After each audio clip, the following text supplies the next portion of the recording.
So yeah, so this whole the square thing is, you can say it's kind of a map. It shows which positions exclude each other, which positions imply broader ones, right? And where agnosticism sits.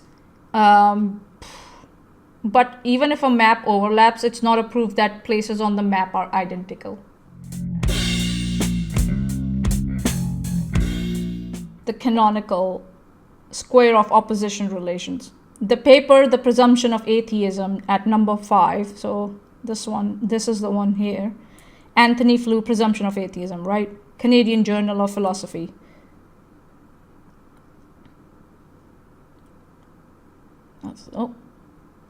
Where did it go? Yeah. Has led to a substantial push by a number of atheists, mostly via social media. Now, for this one, I would have loved to see a citation.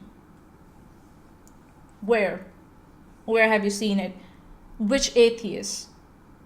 I would love to have, who attempt to move away from the more normative understanding in academic literature of the term atheism, definition 2. Oxford Dictionary of Atheism states that, if you look at the bottom, that's where the definition is. Oxford Dictionary of Atheism states that the atheism as the belief that there is no God is arguably the most popular current usage. That's what the dictionary says, right? So I don't know where he got this from. He has led to a substantial push by a number of atheists, mostly via social media, who attempt to move away from the more normative understanding in academic literature of term atheism to mean the simple non-acceptance of theism. Flew's paper claims that the common usage of atheist in English was someone who asserts that there is no such thing as God, but wanted to term atheism to not have any positive epistemic status or assertoric force. So here Steve is saying that the motivations behind the shift from the normative understanding of atheism as having a positive epistemic status to one of a weak case conditions I won't explore here. So he doesn't explore this. Okay.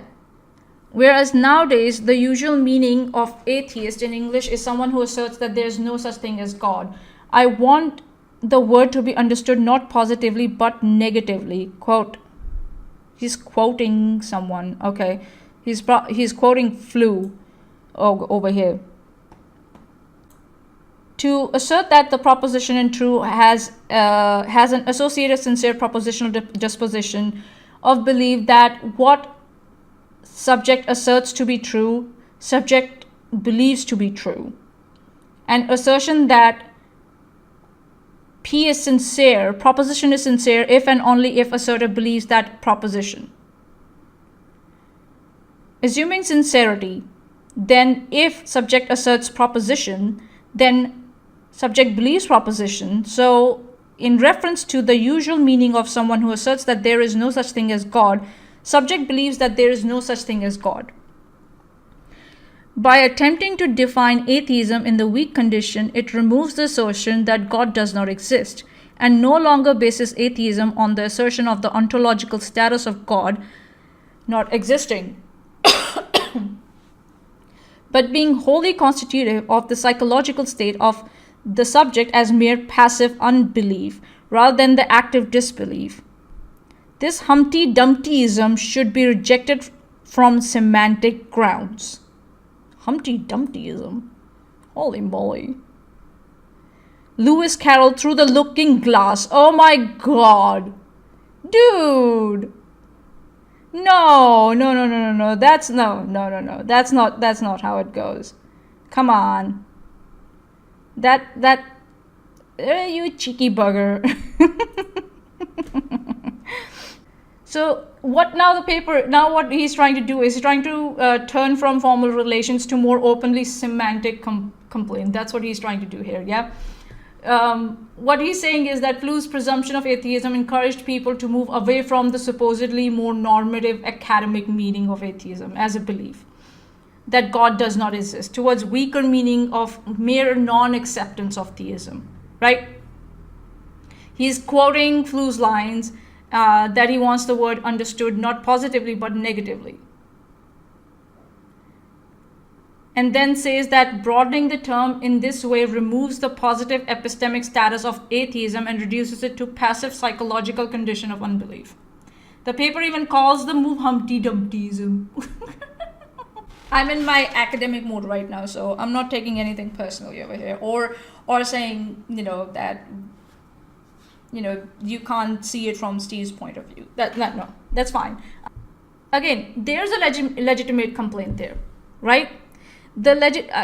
I'm trying to be fair because, this is an academic paper. You don't want to be biased in these situations. So the legitimate complaint that I think so that what the actual complaint is that the term historically and or commonly carries a stronger sense, and then people begin using it in a broader, weaker sense, and that makes people talk past each other. And I think so that's what Steve was trying to convey to Matt. Because of this, we are talking past each other, which is true, which is fine. It's not irrational at all. I'll give it to him, right? That terminological drift, or the drift in terminology or stipulation, can create confusion. That's a valid complaint. I get it, right? But even if we grant Steve that, or the author over here, that the broader use of atheism is awkward or rhetorically motivated or less clear, that's not proving any contradiction, right? And it's not proving a collapse by itself. Also, that this principle of sincerity that the paper is citing, that's also not enough to do what the author wants to do here, right? The paper is saying, in effect, that if someone sincerely asserts that no God exists, then they believe that no God exists. Okay, that is true enough under ordinary conditions. But what does not follow from it is that the broader philosophical label may not also exist. The sincerity point is only telling you about the asserters. It does not tell you about that a broader umbrella category is illegitimate or legitimate. Illegitimate in this case, right? In other words, proving that every sincere strong atheist has the strong atheist belief does not prove that only strong atheists can fall under a broader non-theist or weak atheist label. So there's a pattern over here, if I'm not wrong. The paper is establishing one thing and then it's reaching for a stronger conclusion. That's what it's trying to do. When it's not easily implied that way. So what it's establishing is a semantic preference, right? Someone is saying, I prefer stronger assertive use of the word atheism. But what they want to conclude is more like the broader use is logically defective and should be rejected.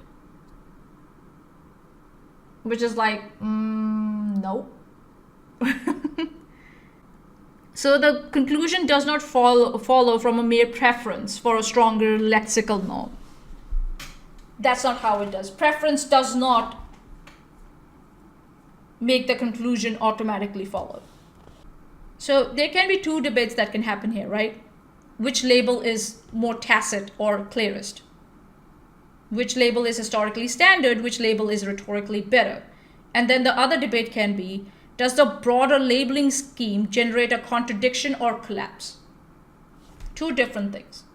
And I think so Steve and Matt were going at each other about, does the broader labeling scheme generate a contradiction or collapse? And that's what Steve is trying to prove here, that a broader labeling scheme generates a collapse,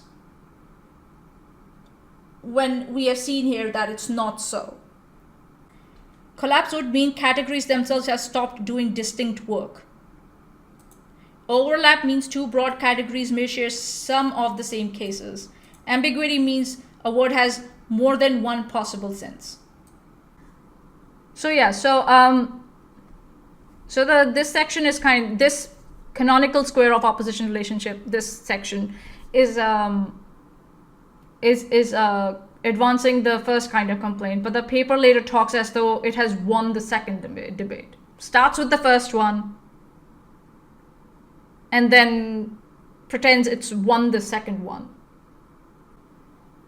And it matters because terminology disputes are often solved very simply. You qualify the term. You say strong atheism and weak atheism. You say strong theism and weak theism.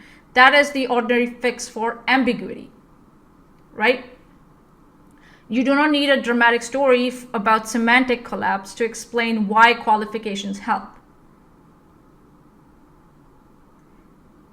So the paper has a plausible concern about semantic clarity. I give it that. But it inflates that concern into something much stronger than it has earned. A naming dispute is not a knockout argument.